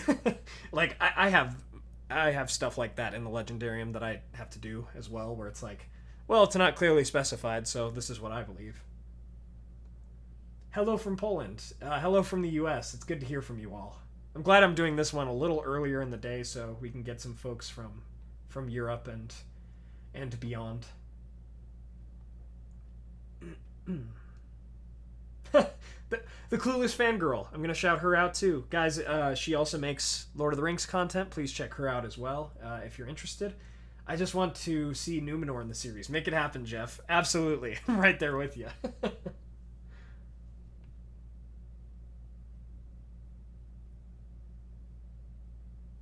BGC Vetten, to your wise knowledge, thank you. Means a lot. Did Caranthir have any positive qualities? Yes, actually he did help save Haleth, I believe. Haleth and her folk from orcs, and he was very, like, he said, hey, like, I like you guys, do you want some land? Haleth said no, but no, there were definitely three-dimensional good qualities there, for sure.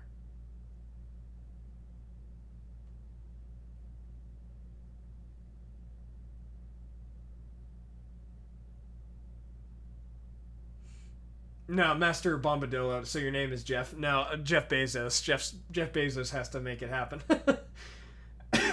I just imagine Jeff sitting in the boardroom of, like, the Amazon Lord of the Rings show writers being like, but is there Numenor? Ed Horlick says, hey, Yoiston, could you have... I'm so sorry, I'm getting to a point where I can't read anymore. Yoiston, you have any idea where the Entwives could be? I think... So, okay, if any of them survived, I would maybe look in the Old Forest, north of the Shire, somewhere around the Shire, perhaps. I think they went to the Brownlands and were destroyed by Sauron, but, again, we don't know for sure, so...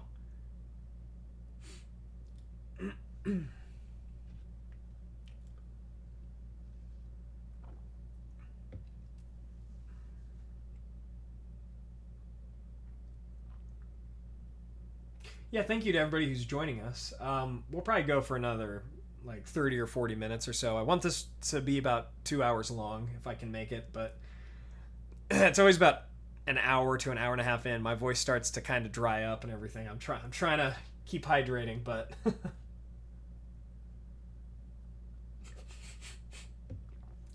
Master Bombadillo, drink more beer. That will help you read better.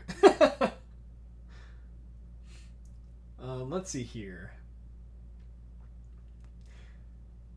Enragey X says, Yoiston, who do you think would have more chances to defeat a Maiar? I'll come back to that in a sec. The Clueless Fangirl says, well, Tom Shippey left apparently. I keep hearing those rumors. Is that... I think it was confirmed. That does make me worried. Maybe they finished the script, but maybe they didn't. That does make me worried about the show. Enragey, though. So... I mean, I don't know, like Aragorn and somebody of that stature, a Numenorian, right, like, could possibly defeat a Maia, depending on the Maia and depending on the situation, but maybe, maybe. At least multiple Numenorians against one Sauron, like, yeah.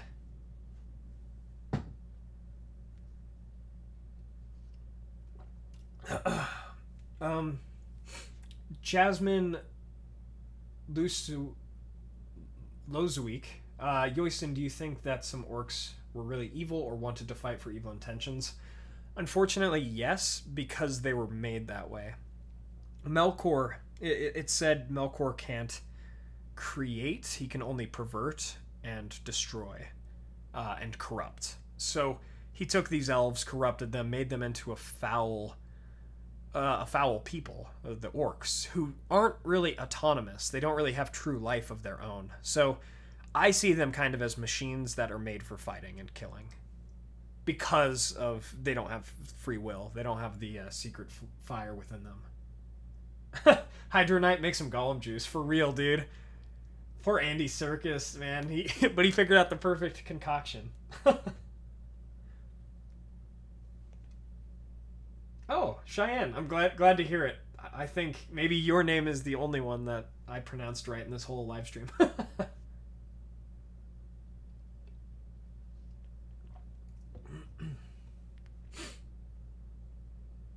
Oh, Ungoliant. Absolutely. Ungoliant could have defeated a Maia. Ungoliant almost defeated a Vala with Morgoth. The White Gems of Losgallon, let me see. I think that was... I think that was just a Jacksonian edition, so I couldn't tell you. I think that was just a part of the Middle-earth films.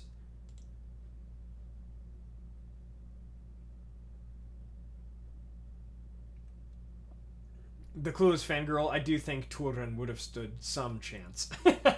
Yeah, for sure. That's true. Him with Gurthang. Yeah, no, that's great. I mean, Luthien, she's technically half Maia, and she kind of destroyed Sauron. Her and Huan, of course, but... Orange Lightning, glad to hear it. Glad to hear I got your name right. Scoticus, great to hear you live. Keep up the great work, Yoiston. Elendil, thank you, my friend. I'm glad to talk to you all. I'm glad to meet some new people, see some familiar faces, or familiar names, rather. Enragey X, Yoiston, who do you think would have had the most chances to defeat a Vala? That one's a lot harder. To defeat a Vala. So if Ungoliant doesn't count, oof. Maybe Eonwë? Maybe Eonwë, like, could have defeated Morgoth in combat? Maybe. I'm not sure.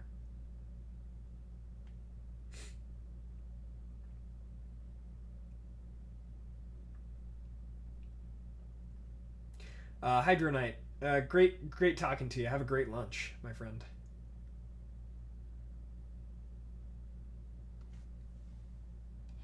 Let's see here. Dragons and Ents. That's true.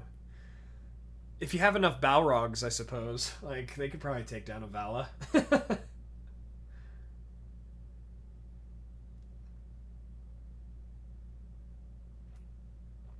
Yeah, Master Bombadillo, which Vala, they aren't all good at fighting.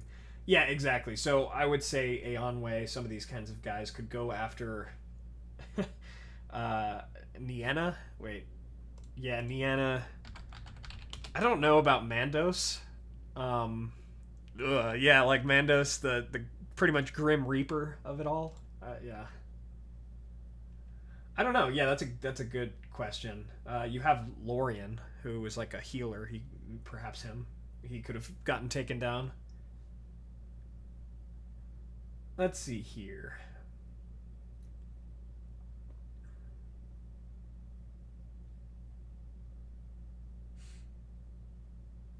Um, Marine Hubbard, have you ever yourself created any of the artwork featured in your videos? I have not. I'm not that talented of an artist, so a great thanks to the artists out there for sure. I try to link as many of them as I can and give them credit where I can, so for sure.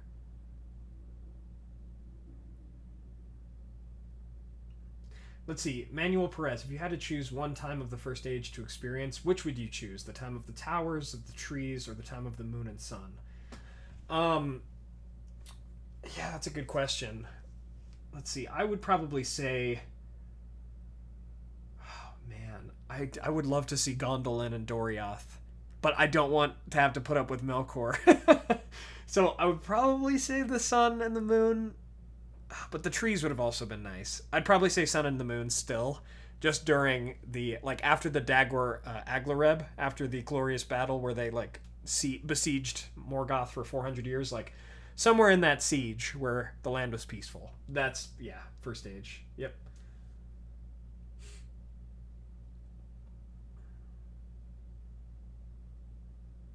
Let's see here.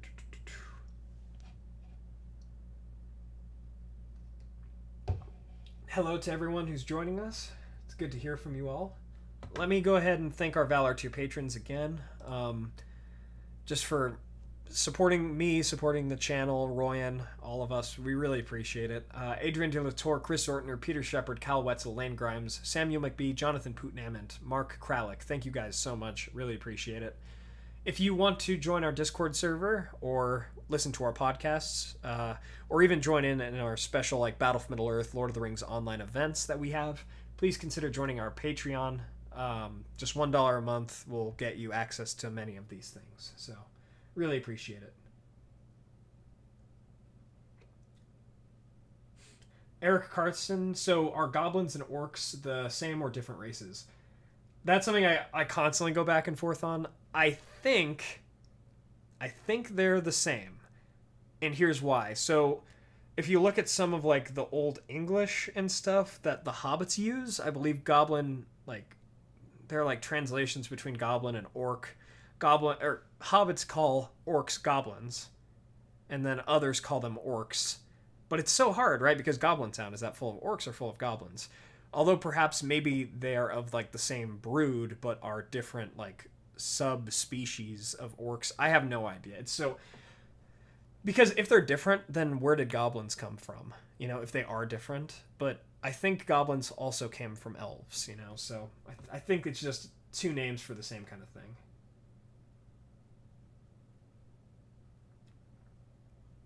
Let's see. Enragey, thank you so much for the support. I really appreciate that.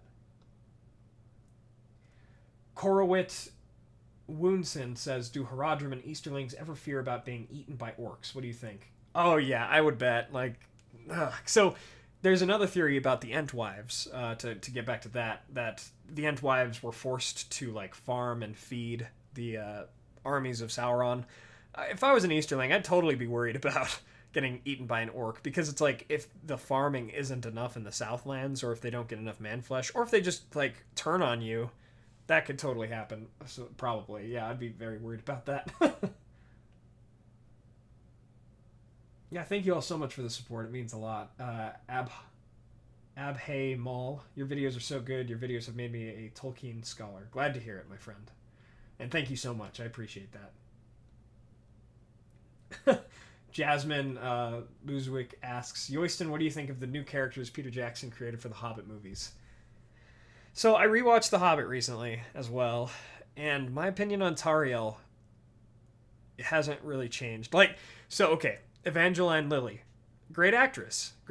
I just think the character wasn't written well, because, like, I actually do think there was a place, even for Legolas, to be in the story if they really wanted, But Legolas and Tauriel both overstayed their welcome, in my opinion.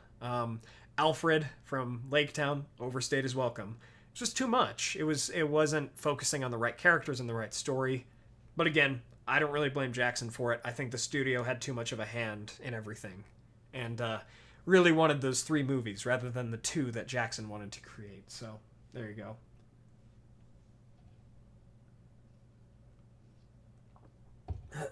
I also hear, yeah, that like Del Toro may have been had that hand in there. So yeah, no, I don't blame Peter Jackson at all. Peter Jackson really tried his best.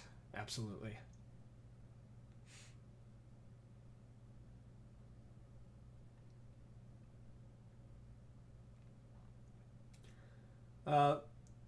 Watching football. Let's see. Yeah, Clueless Fangirl. See ya, Clueless Fangirl. It's great talking to you. Stay safe, my friend. Welcome to anyone who's joining us, who's new to the live stream. As you can tell by my voice, I'm starting to get tired. We'll try to go another half hour, another 30 minutes if we can.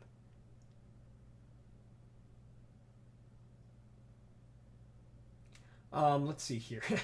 Jarl Balgruff, the Battle of the Five Studios. Facts, for real. Let's see. Vital Ryu asks, Yoiston, what if Torgon's wife had made the crossing of the Helcaraxe?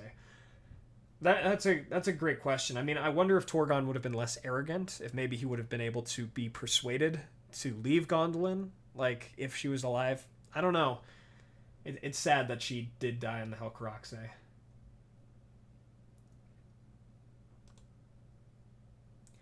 Raven Escu says, in Tolkien's world, death was a gift to men, and a great separator between the 2 races. Absolutely. That's another actually reason why I think hobbits are an offshoot of the race of men in some distant way, because hobbits also die, and it's like unspecified where they go after they die. I believe that they share in the gift of men, personally. That's kind of my headcanon for hobbits. But they could be creatures of Yavanna, something like that. Yeah, I mean, absolutely. Like, that's a very wise thing that Tolkien put in the Legendarium, was the gift of men, and how death isn't necessarily something to be feared. It's just the gateway to the next thing. You know, it's, yeah. Let's see here. Got a Shire picture. Beer Me Too, Brett. Thank you so much for the super chat. Found your channel through Nerdrotic, and it really rekindled my love of Lord of the Rings over other worlds. Thanks. Absolutely, my friend. I'm glad glad you found the channel, and thanks to Nerdrotic for pointing that out, or for giving me a shout out. I really appreciate it. I'm glad you like the channel.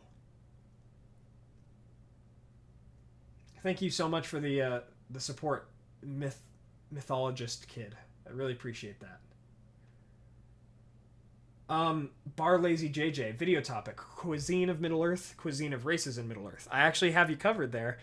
Before Thanksgiving, the United States Thanksgiving last year, we did foods of Middle Earth. So please check that one out. That was a fun one to make.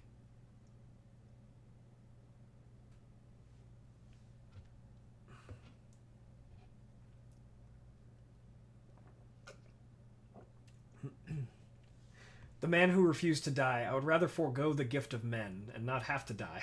Hence my channel name. In Tolkien's world, you know, like, men went beyond any darkness and fear to the halls of Eru Ilúvatar himself. At least that's where I believe they went. No one's quite sure that they just left the circles of the world and that was that. But yeah, I don't think it's all bad.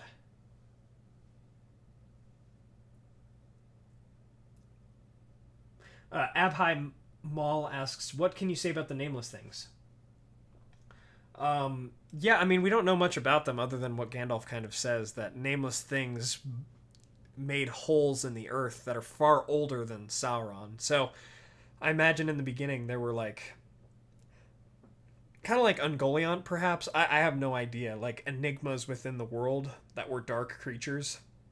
Yeah, I mean, if you dig too deep, you would find something like that, and it's, ugh. Manuel Perez says, but wait, if men are only mortal because Eru made them so, and hobbits are only mortal because they're an offshoot of men, does that mean dwarves being created by Aule are immortal?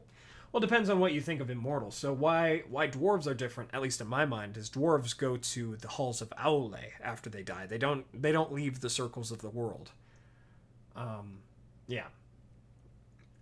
Chris Negrin, thank you so much for the super chat. I really appreciate it. Love the videos, Yoiston. Ever consider asking a super fan of Tolkien like Stephen Colbert to join a video or podcast? I'd love to talk to somebody like Stephen Colbert. You know, just to kind of pick each other's brains about Tolkien knowledge and just kind of have a really good conversation about that. But he's a busy man. he's a very, very popular and famous man. But hey, man, if you ever wanted to come on and talk Lord of the Rings with me, I'd love that. Talk Middle Earth. What's hard too about that is, like, you know, everybody knows his face, but I don't really like to show mine, or well, I haven't shown mine. But yeah, who knows? But maybe we could still have a conversation at some point, him and I, like in a video or something. Who knows?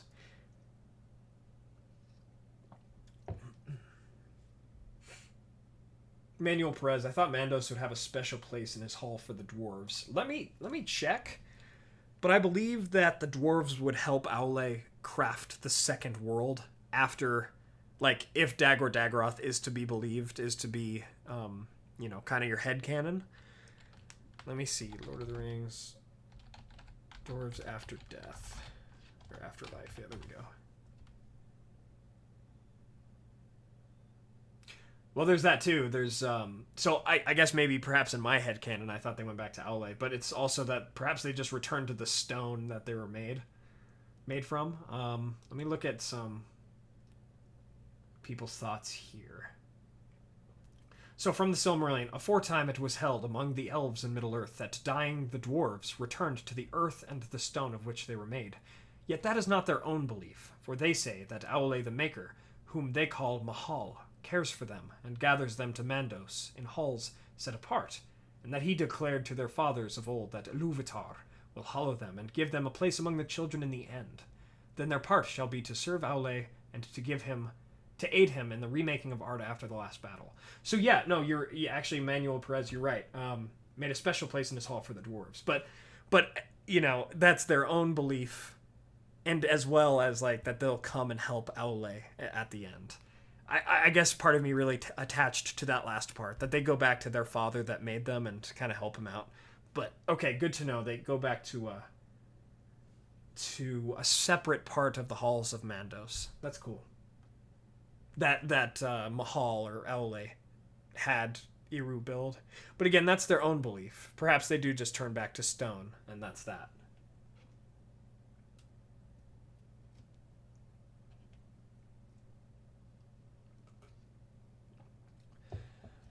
Juan, I was thinking of, Juan Jose Amador. I'm so sorry that I'm butchering everybody's names. Don't dwarves believe in reincarnation? For Durin, they do. They believe that every incarnation of Durin, like the first through the seventh, was actually Durin the Deathless reincarnated himself. Which I love. I think that's sweet. And in some ways, I mean, that's how it is with the elves. They die and they await reincarnation in the halls of Mandos.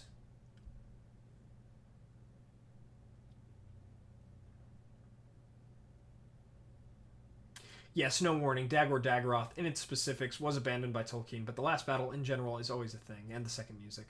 Okay, yeah, absolutely. That makes sense. Because, with the marring of Arda, how Melkor scarred Arda and made sure that there was always evil, even if he wasn't there. Like, that kind of prevented Dagor Dagorath. And, but yeah, I mean, in some ways, it's still built around the idea of Dagor Dagorath, so again, headcanon. In some ways, you can believe that at least some version of the last battle could happen. It's a very Ragnarok, Norse mythology kind of idea. Master Bombadillo, Yoiston, do you think half-dwarves could exist? I mean, Tolkien once said elves and men had to be the same biological species because they could mate, but dwarves had an entirely different origin. That's always one I've gone back and forth on. Like, so if it was like a dwarf and a man, and then they make it a half man, half dwarf, I have no idea if that could actually be real, or about like a Keely Tariel kind of situation. Even though that's not canon between the two of, like, you know, Tariel doesn't exist, but it's an interesting thought, a half dwarf, half elf kind of thing. I would probably say no, because they were adopted children of Iluvatar. It probably wouldn't work, but who knows?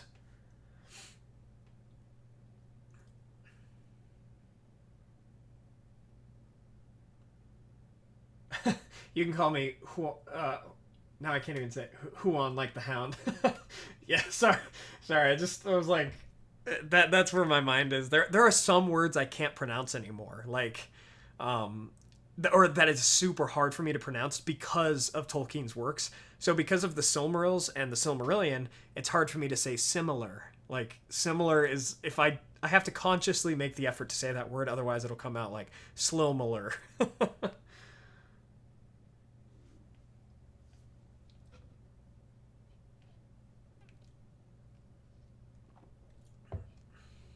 Let's see here.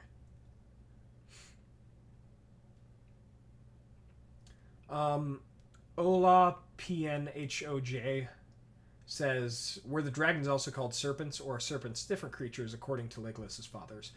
No, yeah, those are dragons. They use the name like worm, WYRM, serpents. Those all refer to dragons. Now, there are different kinds of dragons. You have the fire-breathing variety of, like, Smaug and Celagon, but then there are also cold drakes, and some cold drakes don't even have wings. There are some wingless dragons, kind of like Glaurung, but Glaurung could breathe fire. These ones are cold drakes. There are some speculations that the Watcher in the Water is actually a cold drake, and he's just like a water dragon, pretty much.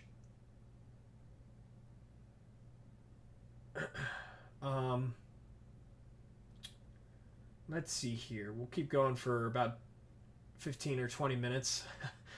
I'm running out of energy here and my voice is gone. Let's see.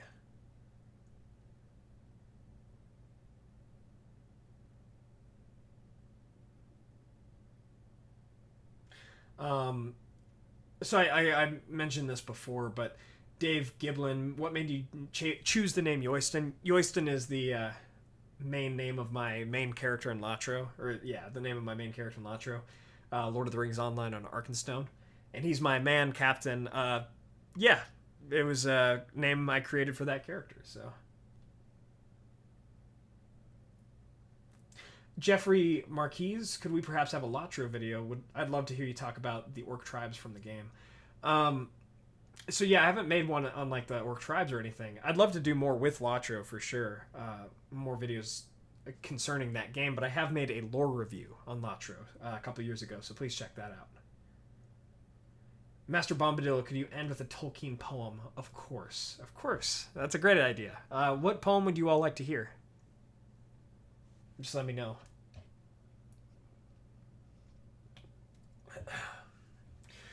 Krishna N. Dragons evolved in the Tolkien legendarium from worms to flyers. Yeah, at least of Glaurung's brood. And Celagon was the first winged dragon. But you do have some, cold drakes that I believe don't necessarily... It's been a while since I've researched the dragons of the legendarium. Let me see here. Cold dragons. Okay, so cold dragons, perhaps I misspoke, or at least some of these cold dragons perhaps don't have wings, but cold dragons at least don't breathe fire. They lack that ability. Ooh. Yeah, Master Bombadillo, I sit beside the fire and think. We'll go ahead and read that. I like that one. I'll have that pulled up and ready to go when we go through.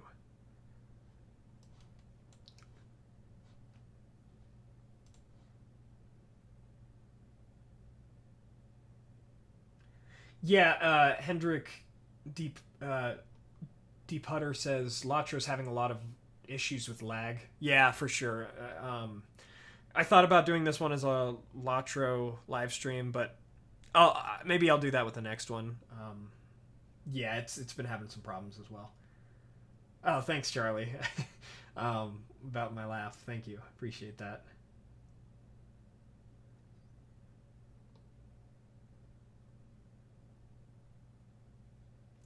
Let's see. Eugene Monty, have you played Lord of the Rings: The Third Age? I have. I haven't played it in many a year, but I remember playing it when I was a lot younger, for sure. That was a good game.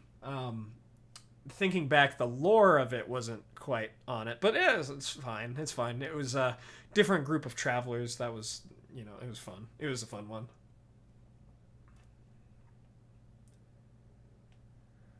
Jasmine this week says, Yoyston, what do you think happened to the Blue Wizards? Can you make a theory on it? Yeah, for sure. That's a great idea. I gotta make not necessarily a theory, because I don't know how they would have interacted.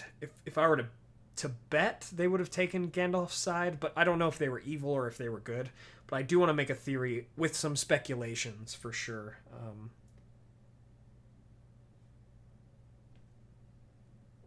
Let's see here. Just take a picture of that for later.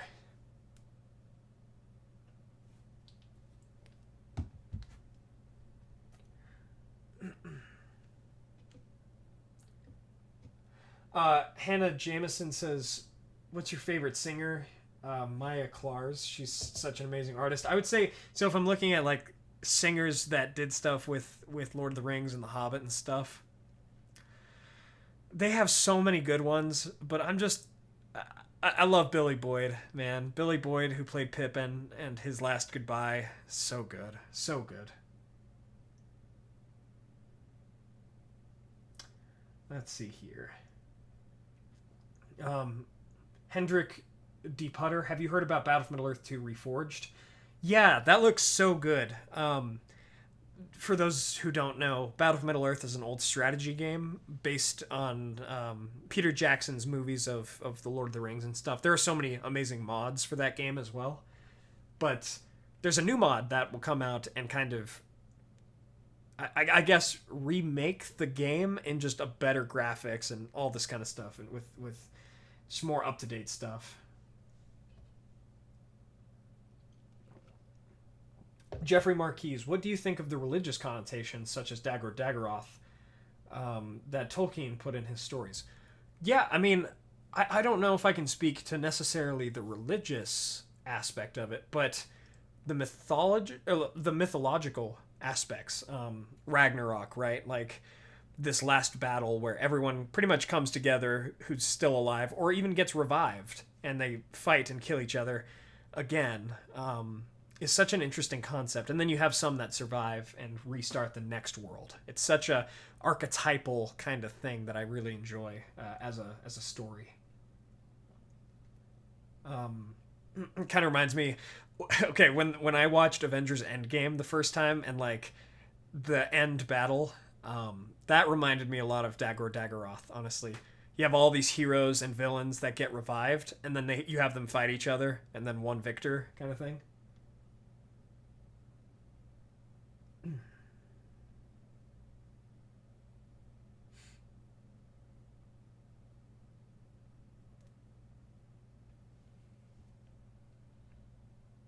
Wait, Jarl Balgruff, it's a standalone remake, not a mod.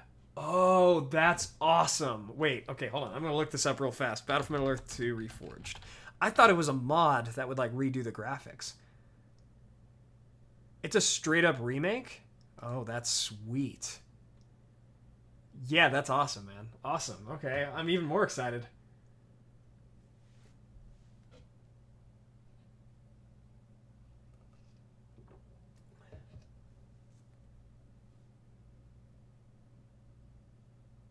Let's see here. So we'll go for about 10 more minutes. I'll take a couple more questions, and then I'll read a poem, and that'll be it for today. Thank you all so much for joining us here. It's been such a fun time, for sure. And yeah, I'll try to do another one at the next subscriber milestone. I think that'll probably be our next live stream.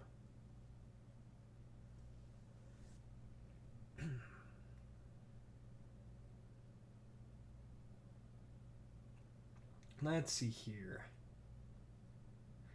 Ed Horlick says, supposedly the Blue Wizards died fighting a large army of Haradrim and Easterlings in the east. Not sure, though. Not sure, though.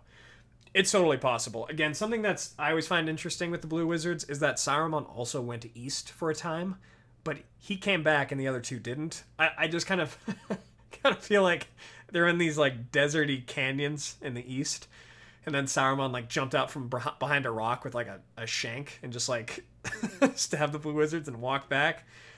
I doubt it. I don't think Saruman was evil at that time. It's just, what was he doing and what were they doing to where they didn't come back but Saruman did? You know, it's a little fishy. It's a little fishy.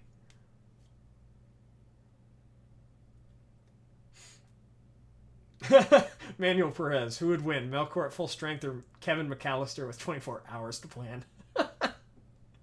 If Kevin McAllister could like set up traps in Angband, no, it would have been Kevin, man.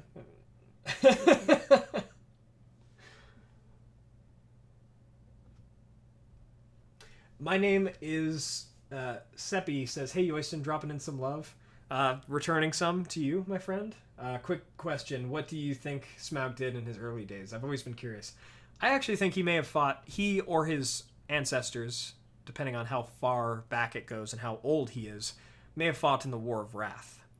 I believe he and his family lived in the Grey Mountains for a time, and then came south to then he came south to Erebor.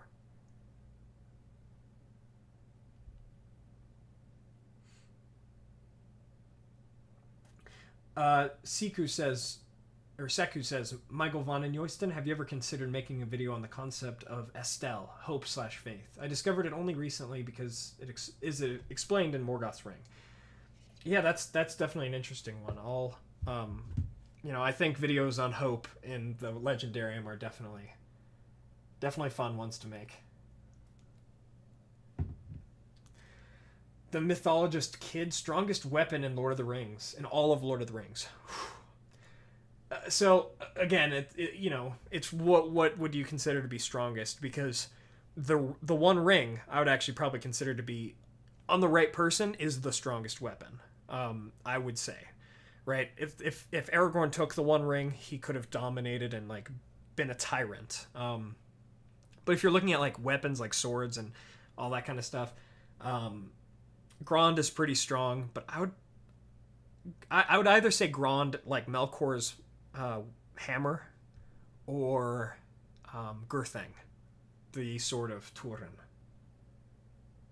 Yeah, the first Grond is what people are saying. Yeah. No, there's also Dramborleg. Oh my gosh, I love Dramborleg. Dramborleg's an axe in like some of the extended notes of the Fall of Gondolin, and I don't think it's canon, but Dramborleg is like a talking axe that slew a couple Balrogs during the Fall of Gondolin. It's nuts. It's whack. That one's strong too. Sam, but true. Seku says Sam's kitchen pots. Like, I have to relent. I was trying to hide that, but it's totally those pots. There's also, Aragorn, that scene that Aragorn has in the Two Towers movie. This is a good sword. That sword. That particular sword.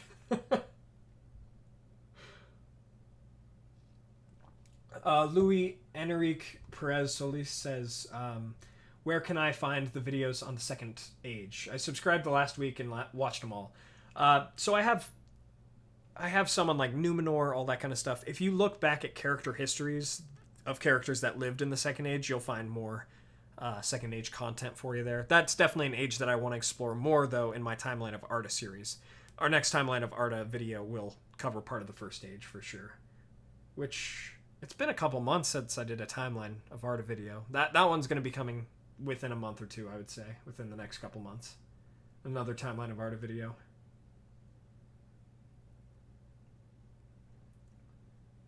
Let's see here. All right, I'm gonna take 2 more questions. We're gonna read that poem, and then that will be that.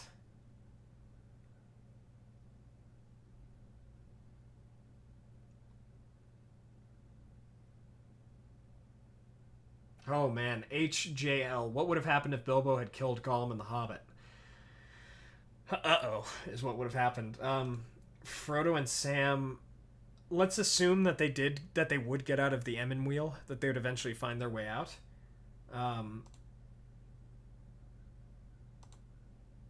But yeah, let's see here. Sorry, I got some spam in the comments. But yeah, like if he got it, even if they got out of there, I don't think it would have mattered all that much because they wouldn't have been able to destroy the ring, you know? My name is Seppi. Welcome to the Free Person of Arda. Thank you for the donation. I appreciate it.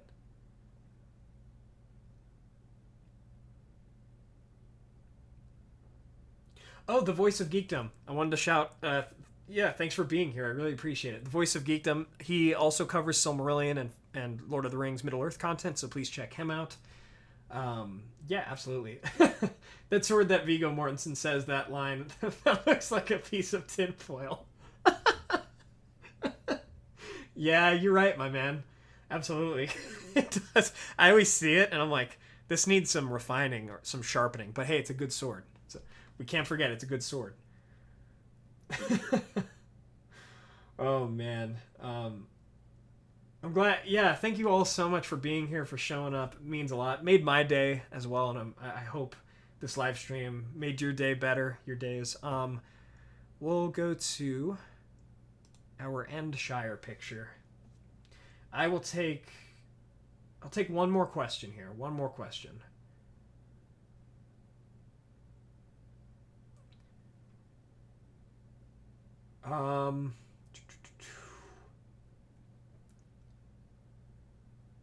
Hey, it's a good sword. Good sword is its name. It needs to be added to the legendarium now. Good sword. Carried by Hama, son of... Or, no, Haleth, son of Hama? Something like that. I can't remember that kid's name, unfortunately. Oh, Harry Potter. Sorry if I missed your comments here, but thank you for the support, my friend. I appreciate it. What, I don't see your questions, but let me see here.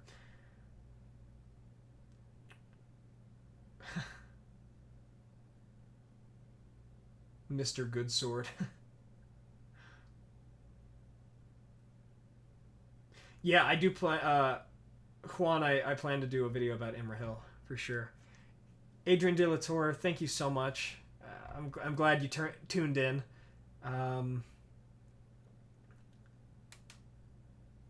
Yeah, so I think I can't find a question. There was one, I suppose, that I saw a little while back. So Armand asks, what if Encalagon defeated Eärendil? Yeah, that would not have been good. I think, the Silmaril, I think they still would have won the battle, perhaps. But if Encalagon beat Eärendil and the Eagles, he perhaps could have destroyed the host of the Valar.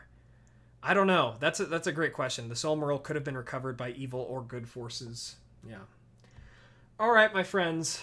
I think we're going to leave it there. So I'm going to read... So thank you to our Valar tier patrons over on Patreon. They make all this possible. They support the channel. They support me. I really appreciate it. Adrian De la Torre, Chris Ortner, Peter Sheppard, Kyle Wetzel, Lane Grimes, Samuel McBee, Jonathan Putnam, and Mark Kralick. Thank you guys so much. Really appreciate each and every one of you and each of my patrons. Everyone that donates and supports the channel, I really appreciate it. For our podcasts, we have an upcoming podcast this week, actually, later at the end of this next week. For that, for our Battle for Middle-earth or Latro events, and for our Discord server, please consider joining our Patreon. Just $1 a month goes a long way. Now, finally, we will close with I sit beside the fire and think. Let me take a quick drink.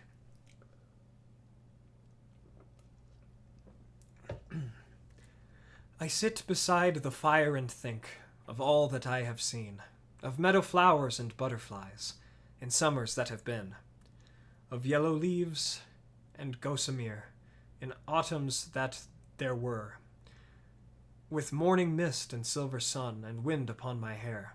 I sit beside the fire and think of how the world will be when winter comes without a spring that I shall ever see. For there is still For still there are so many things that I have never seen. In every wood, in every spring, there is a different green. I sit beside the fire and think of people long ago, and people who will see a world that I shall never know. But all the while I sit and think of times there were before. I listen for returning feet and voices at the door. All right, my friends. Thank you all so much. I really appreciate it. Thank you all so much for being here, my friends. I'll see you all next week with a theory video. I'll get that poll posted. And as always, thank you all so much for joining me on this adventure. Until the next one, my great friends.